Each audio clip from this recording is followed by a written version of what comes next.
Hello friends, welcome to knowledge centre. അങ്ങനെ നമ്മൾ ഈ ഒരു സീരീസിന്റെ 7ാമത്തെ ക്ലാസ്സിൽ എത്തി നിൽക്കുകയാണ് കേട്ടോ. അപ്പൊ ഇതുവരെയുള്ള ക്ലാസ്സുകൾ കാണാത്തവർ അത് പോയി കാണണേ. അപ്പൊ ഇന്നത്തെ നമ്മുടെ ഈ ഒരു ക്ലാസ്സിൽ നമ്മൾ വളരെ കുറച്ച് ക്വസ്റ്റ്യൻസ് മാത്രമാണ് പഠിച്ചു പോകുന്നത്. ഇമ്പോർട്ടന്റ് ആയിട്ടുള്ള ക്വസ്റ്റ്യൻസ് ആണ് ഓരോന്നും. അതുകൊണ്ട് തന്നെ റിലേറ്റഡ് ആയിട്ട് പറയുന്ന കാര്യങ്ങളൊക്കെ നോട്ട് ചെയ്ത് തന്നെ പഠിക്കട്ടോ. ഓക്കെ, നമുക്ക് ഓരോ ക്വസ്റ്റ്യൻസ് ആയിട്ട് നോക്കാം.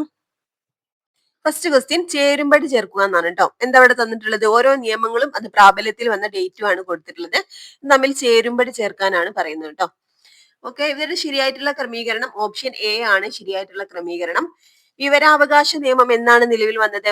നമുക്കറിയാം 2005 നിലവിൽ വന്നത് അല്ലെ. 2005 എന്നാണ് ഒക്ടോബർ 12 ഒക്ടോബർ 12 നിലവിൽ വന്നിട്ടുള്ളത്. ഡേറ്റ് കൂടെ പഠിക്കണേ, ഒക്ടോബർ 12. ഇനി ഐ സി ഡി എസ് നിലവിൽ വന്നത് എന്നാണ്? 1975 1975 ഒക്ടോബർ 2 നിലവിൽ വന്നത്. ഓക്കെ, ഗാന്ധി ജയന്തി ദിനത്തിലാണ് ഈ ഒരു പദ്ധതി നിലവിൽ വന്നതെന്ന് ആലോചിച്ചാൽ മതി. 1975 ഒക്ടോബർ 2. ഇനി പോസ്കോ നിയമം വന്നത് എന്താണ്? 2012 2012 നവംബർ 14 നവംബർ 14. ഓക്കെ, ശിശുദിനത്തിലാണ് ഈ ഒരു പോസ്കോ നിയമം നിലവിൽ വന്നിട്ടുള്ളത് 2012. ഇനി ബാലവിവാഹ നിരോധന നിയമം 2006 നിലവിൽ വന്നത്. ഓക്കെ, നിയമം പാസ്സാക്കിയത് 2006. പക്ഷെ ഇത് നിലവിൽ വന്നത് 2007 നവംബർ 1 കേട്ടോ. ഓക്കെ, പാസ്സാക്കിയിട്ടുള്ളത് 2006. നെക്സ്റ്റ്, താഴെ പറയുന്ന ഭരണഘടനാ ഭേദഗതികളെ ശരിയായ കാലക്രമത്തിൽ ക്രമീകരിക്കുക എന്ന് പറയുന്നുണ്ട് കേട്ടോ. ഓക്കെ, ഇപ്പൊ ഇവിടെ എന്താ പറഞ്ഞിട്ടുള്ളത്? ഇവിടെ തന്നിട്ടുള്ള ഭരണഘടനാ ഭേദഗതികളാണ് തന്നിട്ടുള്ളത്. അവയെ ശരിയായ കാലക്രമത്തിൽ ക്രമീകരിക്കുക. ഓപ്ഷൻ എ ആണ് ശരിയായിട്ടുള്ള ക്രമീകരണം. ഫസ്റ്റ് ഏതാ വരുന്നത്? ആമുഖത്തിൽ സോഷ്യലിസ്റ്റ് മതേതരത്വം ചേർക്കൽ. ഓക്കെ, ഇവിടെ ഏത് ഭേദഗതിയിലൂടെയാണ്? 42ാം ഭേദഗതിയിലൂടെയാണ് സോഷ്യലിസ്റ്റ് മതേതരത്വം എന്ന വാക്കുകൾ ആമുഖത്തിൽ കൂട്ടിച്ചേർത്തത്. 1976 42ാം ഭേദഗതി. ഓക്കെ, ഒരു വാക്കുകൂടി കൂട്ടിച്ചേർത്തിട്ടുണ്ടായിരുന്നു, അഖണ്ഡത കേട്ടോ. അഖണ്ഡത, സോഷ്യലിസ്റ്റ് മതേതരത്വം, അഖണ്ഡത. രണ്ടാമത്തേത് ഏതാണ്? സ്വത്തവകാശത്തെ മൗലികാവകാശങ്ങളുടെ പട്ടികയിൽ നിന്ന് ഒഴിവാക്കി എന്ന് പറയുന്നുണ്ട്. ഇത് എത്രാമത്തെ ഭേദഗതിയിലാണ്? 44ാം ഭേദഗതിയിലാണ്. 1978 44ാം ഭേദഗതി. ഓക്കെ, നെക്സ്റ്റ്, വോട്ടവകാശത്തിനുള്ള പ്രായം 18 കുറയ്ക്കൽ. ഓക്കെ, ഇത് ഏത് ഭേദഗതിയായിരുന്നു? നമുക്കറിയാം 61ാം ഭേദഗതിയിലാണ്. 61ാം ഭേദഗതിയിലാണ് എന്ത് വോട്ടവകാശത്തിനുള്ള പ്രായം 18 കുറച്ചിട്ടുണ്ടായിരുന്നത്. ഓക്കെ, 1988 ഈ ഒരു ഭേദഗതി. നെക്സ്റ്റ്, താഴെ പറയുന്ന സംഭവങ്ങളെ ശരിയായ കാലക്രമത്തിൽ ക്രമീകരിക്കുക എന്ന് പറയുന്നുണ്ട് കേട്ടോ. ഓക്കെ, അപ്പൊ ഇവിടെ ശരിയായിട്ടുള്ള ക്രമീകരണം ഓപ്ഷൻ എ ആണ്. 1, 2, 4, 3. അരുവിപ്പുറം പ്രതിഷ്ഠ ആണ് ആദ്യം നടക്കുന്നത്. അരുവിപ്പുറം പ്രതിഷ്ഠ, പിന്നെ വൈക്കം സത്യാഗ്രഹം, പിന്നെ ഗുരുവായൂർ സത്യാഗ്രഹം, പിന്നെ ക്ഷേത്ര പ്രവേശന വിളംബരം. അരുവിപ്പുറം പ്രതിഷ്ഠ എന്നാ നടന്നത്? 1888 നമുക്കറിയാം. 1888 ശ്രീനാരായണ ഗുരുവാണ് അല്ലെ അരുവിപ്പുറത്ത് ശിവപ്രതിഷ്ഠ നടത്തിയത് 1888.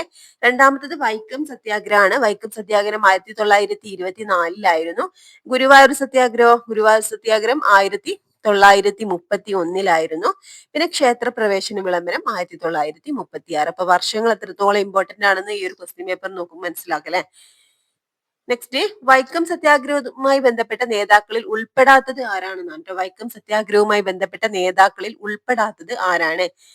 ഓപ്ഷൻ ഡി വാഗ്ഭടാനന്ദനാണ് കേട്ടോ. T K. Madhavan, K Kelappan, K P. കേശവമേനോനൊക്കെ വൈക്കം സത്യാഗ്രഹത്തിന് നേതൃത്വം കൊടുത്ത വ്യക്തികളാണ്. നെക്സ്റ്റ്, കേരളത്തിലെ ആദ്യകാല മലയാളം അച്ചടി പ്രവർത്തനങ്ങളിൽ പ്രധാന പങ്കുവഹിച്ച മിഷനറി ആരെന്നാണ്? ഓക്കെ, അപ്പൊ എന്താ ക്വസ്റ്റ്യന്?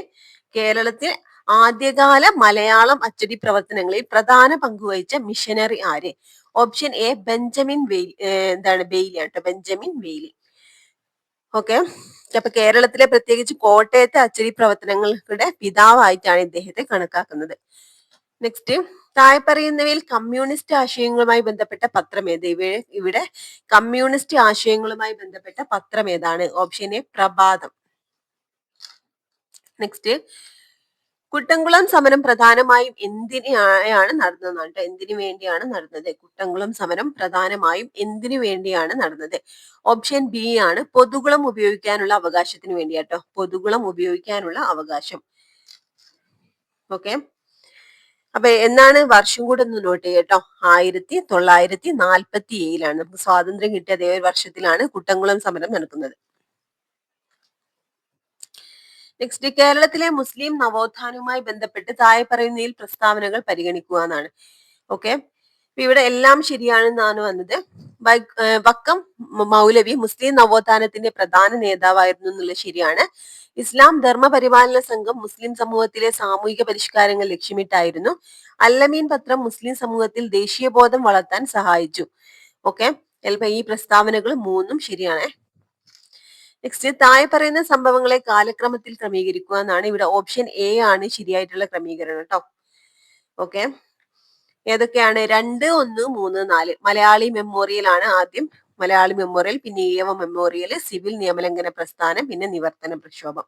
ഓക്കെ. മലയാളി മെമ്മോറിയൽ എന്നാ സമർപ്പിക്കുന്നത്? നമുക്കറിയാം 1891 1891 മലയാളി മെമ്മോറിയൽ സമർപ്പിക്കുന്നത്.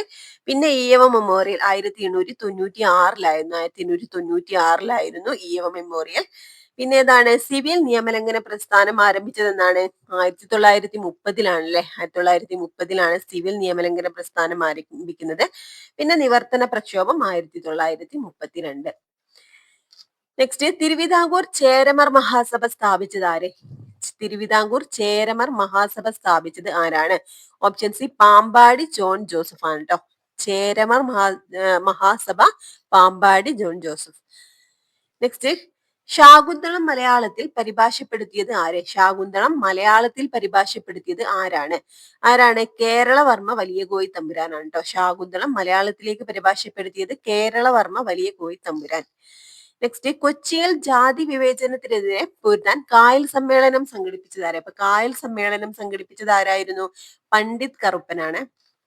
നെക്സ്റ്റ്, താഴെ പറയുന്നവയിൽ വള്ളത്തോൾ നാരായണ മേനോൻ രചിച്ച പ്രശസ്തമായ ഖണ്ഡകാവ്യം ഏതാണ്? ഇതിലെ പ്രശസ്തമായ ഖണ്ഡകാവ്യം ഏതാണ്? മഗ്ദലന മറിയമാണ് കേട്ടോ. വള്ളത്തോൾ നാരായണ മേനോൻ രചിച്ചിട്ടുള്ള പ്രശസ്തമായ ഖണ്ഡകാവ്യമാണ് മഗ്ദലന മറിയം.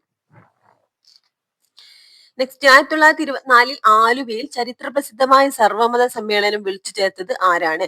ഓപ്ഷൻ സി ശ്രീനാരായണ ഗുരുവാണ്. ശ്രീനാരായണ ഗുരുവാണ് 1924 ആലുവയിൽ ചരിത്രപ്രസിദ്ധമായ സർവമത സമ്മേളനം വിളിച്ചു ചേർത്തത്. നെക്സ്റ്റ്, കേരളത്തിലെ ഗ്രന്ഥശാല പ്രസ്ഥാനത്തെ സംബന്ധിച്ച് താഴെ പറയുന്ന പ്രസ്താവനകളിൽ ശരിയായത് ഏതൊക്കെയാണ് കേട്ടോ. ഗ്രന്ഥശാല പ്രസ്ഥാനത്തെ കുറിച്ചാണ്. ഓപ്ഷൻ 1, 2 എന്നിവ ശരി എന്നാണ് കൊടുത്തിട്ടുള്ളത്. ഓക്കെ. അപ്പൊ ഏതൊക്കെയാണ് ശരിയായിട്ടുള്ള പ്രസ്താവനകള്? കേരള ഗ്രന്ഥശാല പ്രസ്ഥാനത്തിന്റെ പിതാവ് എന്നറിയപ്പെടുന്നത് PN പണിക്കരാണ്, നമുക്കറിയാം അല്ലെ.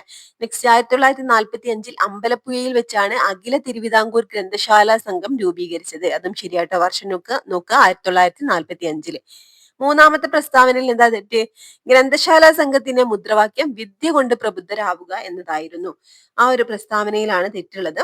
അതായത് ഗ്രന്ഥശാല സംഘത്തിന്റെ ഔദ്യോഗിക മുദ്രാവാക്യം വായിച്ചു വളരുക, ചിന്തിച്ച് വിവേകം നേടുക എന്നാണ് കേട്ടോ. എന്താണ്? വായിച്ചു വളരുക, ചിന്തിച്ച് വിവേകം നേടുക. വിദ്യ കൊണ്ട് പ്രബുദ്ധരാവുക എന്നത് ശ്രീനാരായണ ഗുരുവിന്റെ ഒരു സന്ദേശമാണ്. വിദ്യ കൊണ്ട് പ്രബുദ്ധരാവുക. ഗ്രന്ഥശാല സംഘത്തിന്റെ മുദ്രാവാക്യം എന്താണ്? വായിച്ചു വളരുക, ചിന്തിച്ച് വിവേകം നേടുക എന്നതാണ് കേട്ടോ. അപ്പോൾ ഇത്രയും ക്വസ്റ്റ്യൻസ് ആണ് നമുക്ക് ഈ ഒരു ക്വസ്റ്റ്യൻ പേപ്പറിൽ പഠിക്കാനുള്ളത്. അപ്പോൾ എല്ലാം തന്നെ ഇമ്പോർട്ടന്റ് ആയിട്ടുള്ളതാണ്. അപ്പൊ ഓരോന്നിനെയും വർഷം, അതായത് ഡേറ്റ് അടക്കം നന്നായിട്ട് പഠിക്കട്ടോ. അപ്പൊ ഈ ഒരു ക്ലാസ് നിങ്ങൾക്ക് യൂസ്ഫുൾ ആയി തോന്നുകയാണെങ്കിൽ ഒന്ന് ലൈക്ക് ചെയ്യുക. അതുപോലെ തന്നെ ക്ലാസ്സിനെ കുറിച്ചുള്ള അഭിപ്രായങ്ങളും കമന്റ് ചെയ്യട്ടോ. Okay friends, thank U.